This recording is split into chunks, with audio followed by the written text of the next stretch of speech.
report by the SIU. The question now is, what is to be done with it all? The SIU spokesperson, Kaizer Kganyago, joins us live now to speak about the report. Mr. Kganyago, thank you and good morning to you. So this is obviously not a new report to you. It's new to us as South Africans. We caught glimpses of what it is that you were finding as you were doing your investigation. Those glimpses came through, for instance, when you were applying for that preservation order to the tune of some 22 million rand. But it's really the first time we're seeing the full extent of the report. So your big takeouts from this report, what does it highlight for you? I know that we're reporting extensively around the issue of Anban Pillay and the recommendations around criminal prosecution, but what else stands out for you from this report? Thank you very much, Thulas, and thank you to your viewers. What stands out to us is the issue of people not following process, and it was very clear in the report that it was deliberate. As you might have seen, that it did not even start where the investigation was supposed to start with the R23 of 2020 that was dealing with COVID-19. But it started a few years before when this matter was, when the minister was still the minister at Kokta, and they started with the miscontract there. The same culprits were there. This company was created at that point, and you could see the deliberate way in which they fused themselves in up until the Department of Health and the NHI project, and ultimately the COVID-19. That for us is a big thing, and that is why if you look at the end, we make a lot of recommendations to the department to say these are the things that you need to close up, because if you don't close them up, this will repeat itself. So I think, you know, with a report of this volume, it's easy to get lost in the detail. So let's start and perhaps go through as many of the key role players as possible. Anban Pillay, what did he do wrong and why do you believe he should be criminally prosecuted? Yes, he was directly involved in the process.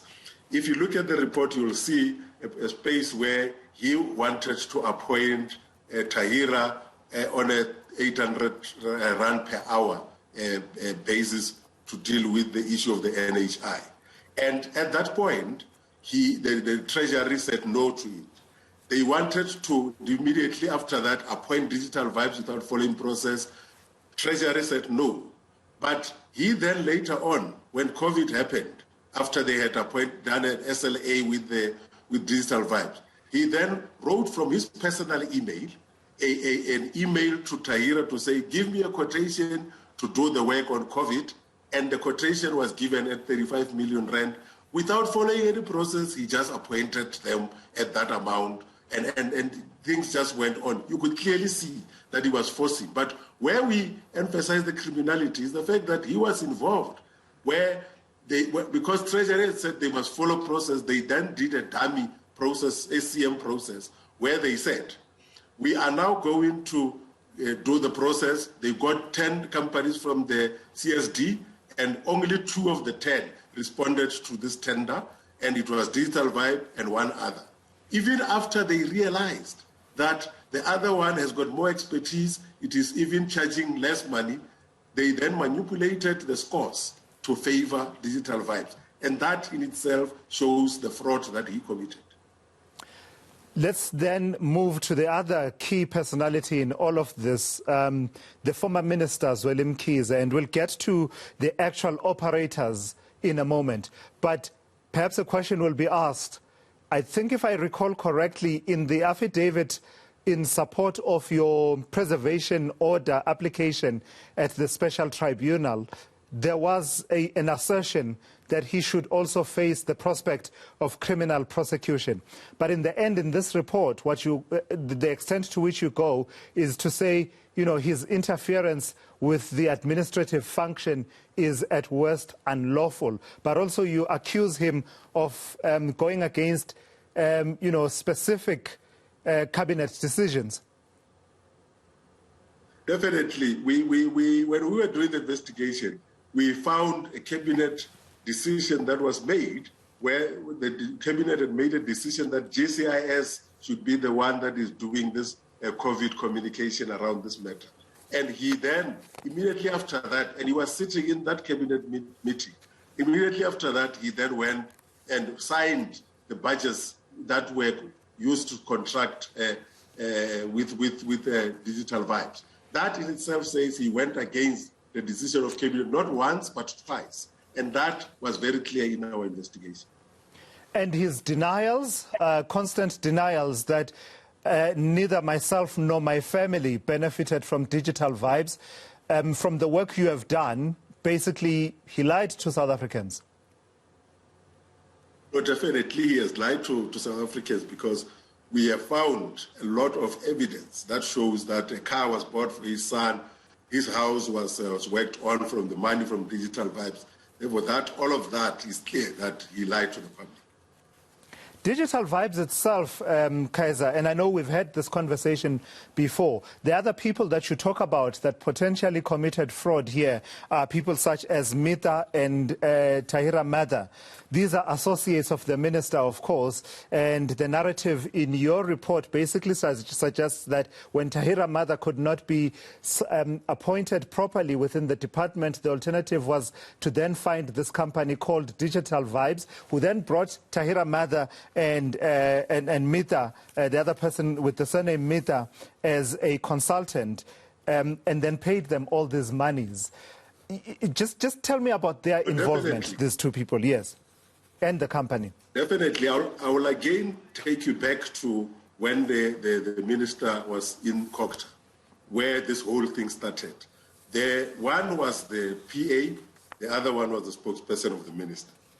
They then went and asked the owner of Digital Vibes to start that company at that time, in 2014, I think, because they knew what they were planning to do going forward. And then when the minister moved to the Department of Health, on the day of his inauguration, he then moved with them and introduced them to the then DG to say, this is my spokesperson and the other one is my PA. And that shows the relationship.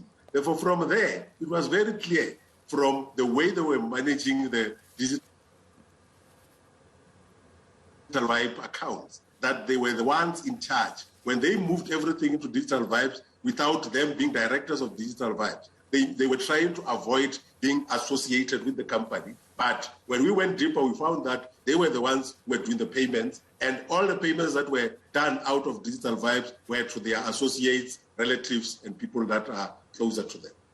All right, lastly, Kaizer, we've spoken previously about the preservation order that you applied for at the special tribunal. But I think a lot of South Africans will be wanting, will be itching to know, in terms of the criminal elements that you are referring to the National Prosecuting Authority for them to decide what to do with that. And this whole evidence around potentially money laundering, monies being transferred by EFT only for them to be received on the other end in boxes of cash at service stations. How solid a case do you believe you have there, knowing that your standard is different, of course, from the beyond a reasonable doubt standard that the NPA will need to satisfy when it pursues criminal prosecution?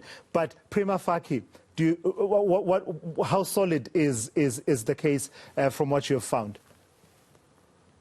Yes, from our side, we have found that evidence, and we've got affidavits from people that were involved that we have also submitted to the NPA. Therefore, obviously, like you've just said, they will have to, if there is a need for them to do further investigation, they will do further investigation.